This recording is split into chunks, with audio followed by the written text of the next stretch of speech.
തിരിച്ചു വരവ് ആവശ്യമുണ്ട്. Return back to Christ. ഒരു തിരിച്ചു വരവ് ആവശ്യമുണ്ട്. ജെറമയ 15-ാം അധ്യായത്തിൻ്റെ 19-20 വാക്യങ്ങളാണ് ഇതിനു വേണ്ടി എടുക്കുന്നത്. നമ്മൾ വഴിതെറ്റിപ്പോയ മക്കളെ തിരിച്ചു വരാൻ വേണ്ടി ദൈവം ആഗ്രഹിക്കുമ്പോൾ നമ്മളൊരു ദൂത്, ദറ്റ് മീൻസ് കോൾഡ് അനൗൺസിങ്, അല്ലെങ്കിൽ ഡിക്ലറേഷൻ, അല്ലെങ്കിൽ ട്രംപറ്റ് കോൾ, ഇതൊക്കെ അതിന് പറയുന്നത്. തിരിച്ചു വരുവീൻ എന്ന് വിളിച്ച് നമ്മൾ നടു റോഡിൽ നിന്ന് വിളിച്ചു പറയുന്ന, അല്ലെങ്കിൽ ആകാശമധ്യത്തിൽ നിന്ന് വിളിച്ചു പറയുന്ന പോലെ വിളിച്ചു പറയുന്ന ഒരു ദൂതാണിത്. ജെറമയ 15:19. അതുകൊണ്ട് യഹോവ ഇപ്രകാരം അരുളി ചെയ്യുന്നു, നീ മടങ്ങി വന്നാൽ ഞാൻ നിന്നെ എൻ്റെ മുമ്പാകെ നിൽക്കാൻ തക്കവണ്ണം വീണ്ടും കൈക്കൊള്ളും. നീ അധമമായത് ഒഴിച്ച് ഉത്തമമായത് പ്രസ്താവിച്ചാൽ നീ എൻ്റെ വായ് പോലെയാകും. അവർ നിൻ്റെ പക്ഷം തിരിയും, നീ അവരുടെ പക്ഷം തിരികയില്ല. അത്രയും നിർത്താം. യഹോവൻ നമ്മളോട് ദൈവം പറയണം, മടങ്ങി വരവ് ആവശ്യമുണ്ട്. നമ്മൾ ആത്മാവിൽ നിന്ന് മാറിപ്പോയിട്ട് ദൈവത്തിന് വിപരീതമായിട്ട് ജീവിക്കുമ്പോൾ, അല്ലെങ്കിൽ ദൈവത്തിന് മറ്റുള്ളവരുടെ മുമ്പിൽ വൈറ്റ് സിന്നുണ്ട്, ബ്ലാക്ക് സിന്നുണ്ട്. അതായത് വിശ്വാസികൾ ചെയ്യുന്നതിലും വൈറ്റ് സിന്നാണ്. നമ്മൾ മൂടി മറച്ച് ചെയ്യാവുന്ന പാപങ്ങളൊക്കെ അറിഞ്ഞോ അറിയാതെ ചെയ്യുന്നുണ്ട്. അത് ദൈവവും കാണുന്നുണ്ട്. അവിശ്വാസികളെ കാണുന്ന പോലെ അല്ല നമ്മളെ കാണുന്നത്. നമ്മൾ മക്കളാണ്. നമ്മളോടൊക്കെ ദൈവത്തിന് സ്നേഹം കൂടുതലുള്ളതിന് ശിക്ഷണമുണ്ട്. സ്നേഹിക്കുന്ന മക്കളെ ശിക്ഷിക്കുന്നത് പോലെ തന്നെ ദൈവം നമ്മളെയും നമ്മുടെ മക്കളെയും ശിക്ഷിക്കും. കാരണം ദൈവത്തിന് സ്വർഗത്തിൽ തൻ്റെ നീതിക്കനുസരിച്ചുള്ള ജീവിതമാണ് നമ്മൾ നയിക്കേണ്ടത്. അതുകൊണ്ട് കർത്താവ് തിരിച്ചു വിളിക്കുകയാണ്. വഴിതെറ്റിപ്പോയവരെ തിരിച്ചു വിളിച്ചിട്ട് പറയുകയാണ്, എൻ്റെ ജനമേ, നിങ്ങൾ തിരിച്ചു വരുവിൻ. മടങ്ങി വന്നാൽ ഞാൻ നിന്നെ എൻ്റെ മുൻപാകെ നിൽക്കുവാൻ തക്കവണ്ണം വീണ്ടും കൈക്കൊള്ളും. വീണ്ടും എന്ന് പറയുമ്പോൾ എവിടെയോ നഷ്ടപ്പെട്ടു പോയതാണ്. അറിയാവുന്നവർ, ഇപ്പം നമ്മൾ എസ്കിയാവിൻ്റെ ബുക്കിനകത്ത്, ഇസ്കിയാവിൻ്റെ എസയ്യാവിനകത്ത് എഴുതിയിട്ടുണ്ട്. 38-ാം അധ്യായത്തിലാണെന്ന് തോന്നുന്നു. ഇസ്കിയാവിൻ്റെ ജീവിതത്തിൽ മരിക്കാൻ സമയമായപ്പം ദൈവം തമ്പുരാൻ എശയ്യാ പ്രവാചകനെ വിട്ടേച്ചു പറഞ്ഞു, നീ മരിക്കാൻ സമയമായി, ഒരുങ്ങിക്കൊള്ളാൻ പറഞ്ഞു. അപ്പം ഹിസ്കിയാ രാജാവ് വളരെ സങ്കടത്തോടുകൂടി, അയ്യോ ഞാൻ ചെയ്ത നന്മ പ്രവൃത്തികൾ, അവിടെയുള്ള വിഗ്രഹങ്ങളെയൊക്കെ ഉടച്ചു പൊറിച്ച് ഇല്ലാതാക്കി നശിപ്പിച്ച ഒരു രാജാവാണ്. അയ്യോ ഞാൻ ചെയ്ത നല്ല പ്രവൃത്തികളൊക്കെ നീ ഓർക്കുന്നില്ലയോ എന്ന് പറഞ്ഞ് സങ്കടം പറഞ്ഞപ്പം ദൈവത്തിന് മനസ്താപം തോന്നിയിട്ട് പ്രവാചകൻ തിരിച്ചു പോയുന്നതിന് മുമ്പേ തന്നെ കുറച്ച് പടിയിറങ്ങിയപ്പോഴേ തിരിച്ചു ഒളിപ്പിച്ചിട്ട് പറഞ്ഞില്ല, ഞാൻ നിൻ്റെ പ്രാർത്ഥന കേട്ടിരിക്കുന്നു എന്ന് പറഞ്ഞു. എന്നാൽ നമ്മൾ മനസ്സിലാക്കേണ്ടത്, ഈ ഹിസ്കിയാവിൻ്റെ മകനാണ് മനസ്സെ എന്ന് പറഞ്ഞ രാജാവ് വളരെ ദുഷ്ടനായിട്ട് ജീവിച്ച ഒരു മനുഷ്യനാണ്. അദ്ദേഹം യെശയ്യാവിൻ്റെ കാലത്തൊക്കെ നമ്മൾ വായിക്കുന്നുണ്ട്, ആ മനുഷ്യൻ ഈ പ്രവാചകന്മാരെ വയറിൻ്റെ അവിടെ വെച്ച് വാളുകൊണ്ട് രണ്ടായിട്ട് മുറിച്ച് കൊല്ലുന്ന ദുഷ്ടത ചെയ്യുന്ന. അപ്പോൾ എങ്ങനെയാണ് ദൈവത്തെ അറിയുന്ന ഒരു തലമുറയിൽ നിന്ന് ദൈവത്തെ അറിയാത്ത ഒരു തലമുറയിൽ നിന്ന് പോകുന്നതെന്ന് പറയാൻ വളരെ സങ്കടകരമായ ഒരു സത്യങ്ങൾ വേദപുസ്തകത്തിൽ കിടപ്പുണ്ട്. അപ്പം നമ്മൾ പറയേണ്ടത്, കർത്താവേ, കല്ലായിട്ടുള്ള ഹൃദയം മാറ്റിയിട്ട് മാംസളമായ ഹൃദയം ഞങ്ങൾക്ക് ഇട്ടുതരണം. ദിനം പ്രതി ഇത് ചോദിക്കണം. ദ തിങ് ഈസ് ദാറ്റ് നമ്മളെ തന്നെ മറ്റുള്ളവരുടെ കുറ്റം കണ്ടുപിടിക്കാൻ വളരെ എളുപ്പമാണ്. അവനാ കുറവുണ്ട്, ഇവനാ കുറവുണ്ട്. പക്ഷേ എപ്പോഴെങ്കിലും എൻ്റെ കുറവെന്ത്, എൻ്റെ കുറവെന്നെ കാണിച്ചു തരണമെന്ന് ചിന്തിച്ച് നോക്കുമ്പോഴാണ് യഥാർത്ഥത്തിൽ നമ്മൾ ക്രിസ്തുവിനെ കാണാൻ തുടങ്ങുന്നത്. നമ്മളിലുള്ള ബലഹീനതകളെ, the change has to be inside you. ഞാൻ മാറണം, മറ്റുള്ളവരല്ല മാറേണ്ടത്. ആ ഒരു സത്യം നമ്മുടെ മനസ്സ് തിരിച്ചു എങ്കിൽ, കർത്താവേ, എനിക്ക് ബലഹീനത സ്വഭാവങ്ങളുണ്ട്, ബലഹീനത ഇല്ലാത്തവരില്ല, പക്ഷെ അത് എന്നിൽ നിന്നുള്ളതിനെ കഴുകി കളയാൻ തക്കവണ്ണം ഞാൻ എന്നെ തന്നെ തരുന്നു എന്ന് പറഞ്ഞെങ്കിൽ നമുക്ക് വലിയ വ്യത്യാസം വരും. അതോടുകൂടി അവിടെ ഒരു സ്വർഗം ഉണ്ടാക്കാൻ സാധിക്കും. കർത്താവ് ഒരു മടക്കി വരവ് ചോദിക്കുകയാണ്. അന്യദേവന്മാരുടെ പുറകെ നടന്നിട്ട് ദൈവത്തെ അറിയാത്ത ഒരു യഹൂദ ജനത്തോട് തന്നെയാണ് ദൈവം പറയുന്നത്, മടങ്ങി വാ. നീ മടങ്ങി വന്നാൽ നീ എൻ്റെ മുമ്പാകെ നിൽക്കും. അധമമായത് ഒഴിച്ച് ഉത്തമമായത് പ്രസ്താവിപ്പം നീ എൻ്റെ. അപ്പം നമ്മൾ അധമമായത് സംസാരിക്കുന്ന ദൈവത്തിന് ഇഷ്ടമല്ല. അതായത് ലോകപ്രകാരമായ ആളുകൾ സംസാരിക്കുന്നത് പോലെ നമ്മളുടെ നാവ് സംസാരിക്കാൻ ദൈവത്തിന് ആഗ്രഹമില്ല. We are different people. നമ്മൾ ഒരു വ്യക്തിയുടെ അടുത്ത് ചെന്ന് സംസാരിക്കാതിരിക്കുമ്പം വിതിൻ 1 മിനിറ്റ്, ഒരു സെക്കൻഡ് കൊണ്ട് ചിലർക്ക് മനസ്സിലാകും. 1 മിനിറ്റ് വാതുറക്കും നമുക്ക് മനസ്സിലാവും ഏത് കൂട്ടത്തിലാണ്. You avoid people who are not of your group.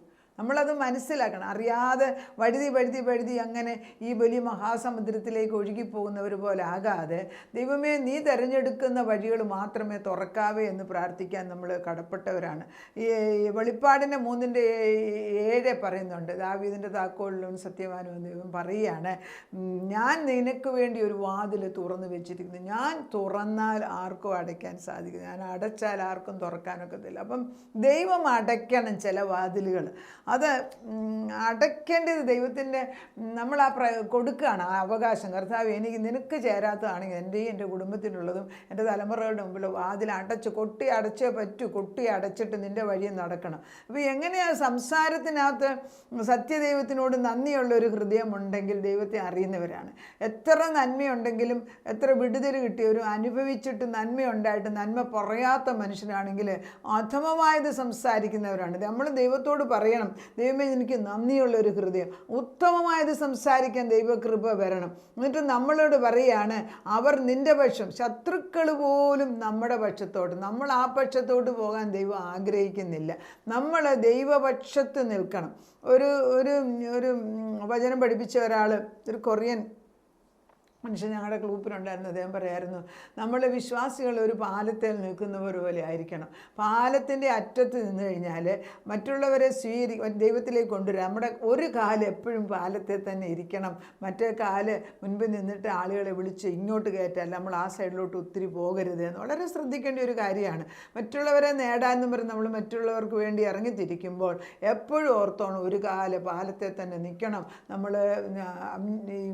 ലോകത്തിൻ്റെ ഇമ്പങ്ങളിലേക്ക് പോകുന്നവരുടെ പുറകെ പോകുമ്പോൾ കാല് എപ്പോഴും തിരിച്ചു വലിക്കാൻ തക്കവണ്ണമുള്ള ശക്തി നമുക്ക് ഇല്ല. അതുകൊണ്ട് ഈ പാലത്തെ നിന്ന് ഇറങ്ങി ഒരു കാല് മാറ്റരുത് എന്ന് പറയുന്ന അദ്ദേഹം ഞാൻ ഓർക്കുന്നുണ്ട്. വളരെ ശരിയാണത്.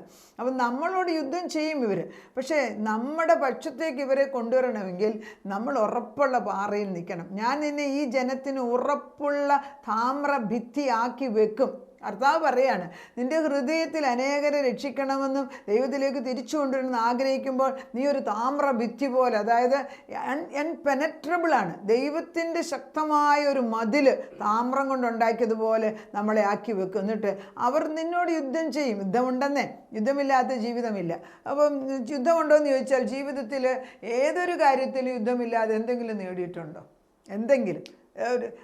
ഓരോരുത്തർക്കും അവരവരുടെ കഴിവിനനുസരിച്ചുള്ള യുദ്ധം മുമ്പിൽ വെച്ചിട്ടുണ്ട്.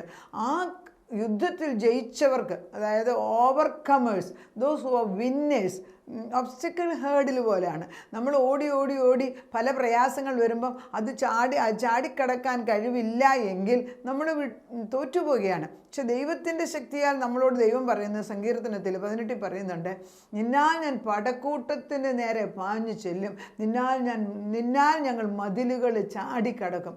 മതിലുകൾ ചാടിക്കടക്കാനുള്ള കഴിവ് ദൈവം തമ്പുരാനായിട്ട് തരുന്നത്. അപ്പം നമ്മൾ ജീവിതത്തിൽ ദൈവത്തോട് പറയണം, യുദ്ധമുണ്ട് കർത്താവേ, ഞാൻ അറിയുന്നു, പക്ഷേ നിൻ്റെ സൈഡിലാണ് നിൽക്കുന്നത്.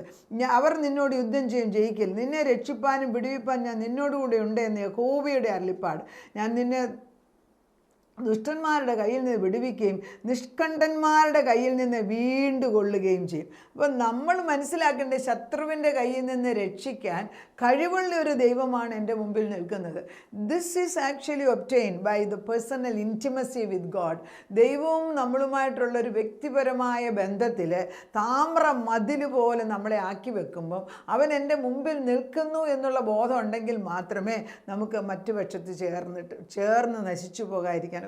അവരുടെ പക്ഷത്തോട്ട് പോവുകയല്ല, അവരിങ്ങോട്ട് വരുവാണ്. അവരെ പേടിക്കേണ്ട ആവശ്യമില്ല. പുല്ലുപോലെ വാടിപ്പോകുന്ന മനുഷ്യന് ഇന്ന് കണ്ട് നാളെ നശിച്ചു പോകുന്ന മർത്യനെ നീ എന്തിനാ ഭയപ്പെടുന്നതെന്ന് ചോദിക്കുന്നുണ്ട് ദൈവം. അപ്പം നമ്മൾ ഉറച്ച പാറയിൽ നിൽക്കുവാൻ തക്കവണ്ണം ദിനംപ്രതി ദൈവത്തോടുള്ള വ്യക്തിപരമായ ബന്ധം സ്ഥാപിക്കണം. ഇതൊരു തിരിച്ചുവരവ്. ഞാൻ ദൈവം അറിയാത്ത ഒരു കാര്യങ്ങൾ എനിക്ക് വേണ്ട, ദൈവത്തിന് ഇഷ്ടമില്ലാത്തതല്ല എന്നിൽ നിന്ന് എടുത്തുകള. നമുക്ക് അങ്ങനെ പ്രാർത്ഥിക്കാം. കർത്താവേ, നിനക്ക് ഇഷ്ടമില്ലാത്ത നമ്മുടെ തലമുറകൾ, നമ്മുടെ കുടുംബങ്ങളിൽ നിന്ന് ഒരു പണം പോലും, കർത്താവ് അനുഗ്രഹിക്കാത്ത പണം വീട്ടിൽ കടന്നു വരരുതേ എന്ന് പ്രാർത്ഥിക്കണം നമ്മൾ. ദൈവം അനുഗ്രഹിച്ചത് ചെറുതാണെങ്കിലും വലുതാണെങ്കിലും അത് അനുഗ്രഹം തന്നെയാണ്. 5 അപ്പം കൊണ്ട് 5000 പേരെ പോഷിപ്പിച്ച ദൈവം നമ്മളോട് കടന്നു വന്ന് പറയുന്നു, നിങ്ങളെ കടന്ന് തിരിച്ചു വാ, ഞാൻ നിങ്ങളെ സ്നേഹിക്കുന്ന ദൈവമാണ്. നിങ്ങൾക്ക് വേണ്ടി ഞാൻ മരുഭൂമിയിൽ ഒരു പേര് വഴി വെട്ടിത്തരാനും നിർജ്ജന പ്രദേശത്ത് തൻ്റെ മനോഹരമായൊരു നദി വെട്ടിത്തുറന്നു തരാനും കർത്താവിന് സാധിക്കും.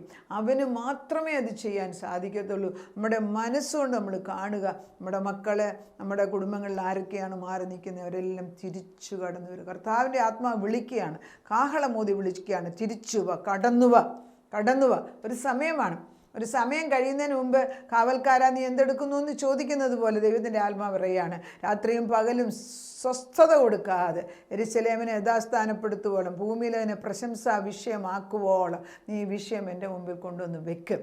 അങ്ങനെ വെക്കാൻ under our breath we should be able to praise God and thank him. പ്രയാസത്തിൻ്റെ മുകളിൽ ചവിട്ടി നിന്നുകൊണ്ട് ഞാൻ പലപ്പോഴും ഈ ദിവസങ്ങളിൽ കാണുന്ന വലിയ പാമ്പുകൾ എൻ്റെ മുമ്പിൽ വന്ന് നിൽക്കും. രാവിലെ വരുന്ന എനിക്ക് കാണാം ആത്മാവിൽ എഴുന്നേറ്റുന്നാൽ, പക്ഷെ അവൻ്റെ പുറത്ത് തലയ്ക്ക് ചവിട്ട് നിൽക്കാനുള്ള ശക്തിയാണ് ദൈവം നമുക്ക് വന്നിരിക്കുന്നത്. റോമർക്ക് എഴുതിയ ലേഖനം 16-ാം അധ്യായത്തിൽ പറയുന്നുണ്ട്, സമാധാനത്തിൻ്റെ ദൈവം എത്രയും പിശാചിനെ ചവിട്ടി മെതിച്ചിരിക്കുന്നത്. ഐ തിങ്ക് 16:10 തോന്നുന്നു. അങ്ങനെ ദൈവം നമ്മളെ അനുഗ്രഹിക്കാനായിട്ട് ഇറങ്ങി വന്നിരിക്കുമ്പോൾ അർത്ഥം ബലം തന്നിട്ടാണ് തിരിച്ചു വരാൻ കൂടെ വിളിക്കുന്നത്. അല്ലാതെ മരിച്ച ലാസറസിനെ ഉയർപ്പിച്ച ദൈവത്തിന് പരിശുദ്ധാത്മാവ് മരിച്ച ലാസറസിനോട് എഴുന്നേറ്റ് വാന്ന് പറഞ്ഞപ്പം അത് തന്നെ അങ്ങനെ ഇറങ്ങി വന്നു, വരാനൊക്കത്തില്ല. But God gave the power. ആ ദൈവമാണ് നമ്മുടെ മുമ്പിൽ നിൽക്കുന്ന. ആ ദൈവത്തിൻ്റെ സന്നിധിയിൽ നമ്മൾ മുട്ടുകുത്തി ദിനംപ്രതി പ്രാർത്ഥിക്കാം, മുട്ടുകുത്തി പ്രാർത്ഥിക്കുക. ദൈവത്തിൻ്റെ പരിശുദ്ധാത്മ 16 റോമർക്ക് എഴുതിയ 16:20 വാക്യം, സമാധാനത്തിൻ്റെ ദൈവമോ വേഗത്തിൽ സാത്താനെ നിങ്ങളുടെ കാൽ കീഴെ ചതച്ച് കളയും. ക്രിസ്തുവിൻ്റെ കൃപ നമ്മളോടുകൂടി ഉണ്ടായിരിക്കട്ടെ. നമുക്ക് പ്രാർത്ഥിക്കാം. നാഥ, നിൻ്റെ കരങ്ങളിലേക്ക് ഞങ്ങളുടെ കുടുംബങ്ങളെ, ഞങ്ങൾക്കുള്ളതിനെ എല്ലാം ഏൽപ്പിച്ചു തരികയാണ്. ഒരു തിരിച്ചുവരവിൻ്റെ സമയമായി. We are just broadcasting, announcing, declaring, trumpet call, അത് മാത്രമേ ഞങ്ങൾ ചെയ്യുന്നുള്ളൂ. പക്ഷെ ആരുടെ ചെവിയിലാണ് ചെന്ന് കൊള്ളുന്നത്? ഓരോ ആത്മാക്കളുടെയും ഹൃദയത്തിൽ കേൾക്കത്തക്ക വിധത്തിൽ നിൻ്റെ ശബ്ദത്തിൽ ഈ വചനം ചെന്ന് കൊള്ളണം. തിരിച്ചുവാ ഇവിടെ, തിരിച്ചുവാ എന്ന് ദൈവം വിളിക്കുമ്പോൾ തിരിച്ചു വരുന്ന ഒരു ആത്മാവുള്ളതിനാൽ സ്തോത്രം ചെയ്യുന്നു. നീ അവരെ അറിഞ്ഞിരിക്കുന്നതിന് എല്ലാത്തിനും ഒരു സമയമുണ്ടല്ലോ, പക്ഷേ കാലമായിരിക്കുന്ന കർത്താവ് അനേക മക്കളെ നീ തിരിച്ചു വിളിക്കുന്ന ഒരു ദിവസമാണ്. നിൻ്റെ സന്നിധിയിലേക്ക് വരാൻ വേണ്ടി അവർക്കൊരു പുതിയ ഹൃദയം നട്ടുകൊടുക്കുന്നതിന് സ്തോത്രം. താവരെ രാത്രികാലങ്ങളിൽ, യാമാരംഭങ്ങളിൽ, എല്ലാ സമയവും ഞങ്ങൾ നിൻ്റെ സന്നിധിയിൽ രാവും പകലും പ്രാർത്ഥിക്കുന്ന ഒരു തലമുറയാണ് ഞങ്ങളെന്ന് ഓർക്കണേ കർത്താവേ. തലമുറകളുടെ മേലുള്ള നിൻ്റെ കൈകൾ മാറ്റാതെ നിർത്തണമെന്ന് പ്രാർത്ഥിക്കുന്നു. യഹോവേ, നിന്നെക്കുറിച്ച് പറയുന്നത് തലമുറകളുടെ ദൈവമെന്ന, അബ്രഹാമിൻ്റെ, ഇസഹാക്കിൻ്റെയും യാക്കോബിൻ്റെയും ദൈവം ഞങ്ങളുടെ ദൈവമായിട്ട് മുൻപിൽ വന്ന് നിൽക്കുമ്പോൾ നിന്നെ നേരിട്ട് കണ്ടിട്ട് ഒരു പ്രശ്നവും വലുതല്ല നിൻ്റെ മുമ്പിൽ. അവയെല്ലാം നിൻ്റെ സന്നിധിയിൽ ഏൽപ്പിക്കുമ്പോൾ കർത്താവിൻ്റെ മനോഹരമായ വിധത്തിൽ അത് പൂർത്തീകരിച്ച് തരുന്ന ദൈവസ്നേഹത്തിന് നന്ദി. അതാ ഞങ്ങളെ തന്നെ ഏൽപ്പിക്കുന്നു. ഒരു തിരിച്ചുവരവിന് വേണ്ടി ഞങ്ങൾ നിന്നോട് അപേക്ഷിക്കുന്നു. അപ്പോൾ ഞങ്ങളുടെ തലമുറകൾ നശിച്ചു പോകാതെ, യങ്സ്റ്റേഴ്സ്, ഞങ്ങളുടെ കൊച്ചുമക്കൾ, മരുമക്കൾ, ഞങ്ങളുടെ കുടുംബാംഗങ്ങളെല്ലാം മാറിപ്പോയി നിൽക്കുന്ന ദൈവത്തിൽ നിന്ന് അല്പമെങ്കിലും വിദ്വേഷത്തിൻ്റെ ആത്മാവിലോ മനസ്സിലാക്കാഞ്ഞിട്ടോ ദൈവത്തിനോടുള്ള സ്നേഹത്തിൽ നിന്ന് മാറി നിൽക്കുന്നവരെ തിരിച്ചു കൊണ്ടുവന്ന് ദൈവമേ യഥാസ്ഥാനപ്പെടുത്തണമേ എന്ന് പ്രാർത്ഥിക്കുന്നു. അവിടുന്ന് അത് ചെയ്തിരിക്കുന്നതിനാൽ സ്തോത്രം. പ്രാർത്ഥന കേട്ട് ഉത്തരം തന്ന ദൈവത്തിന് നന്ദി. യേശു ക്രിസ്തുവിൻ്റെ പുണ്യനാമത്തിൽ തന്നെ ആമേൻ.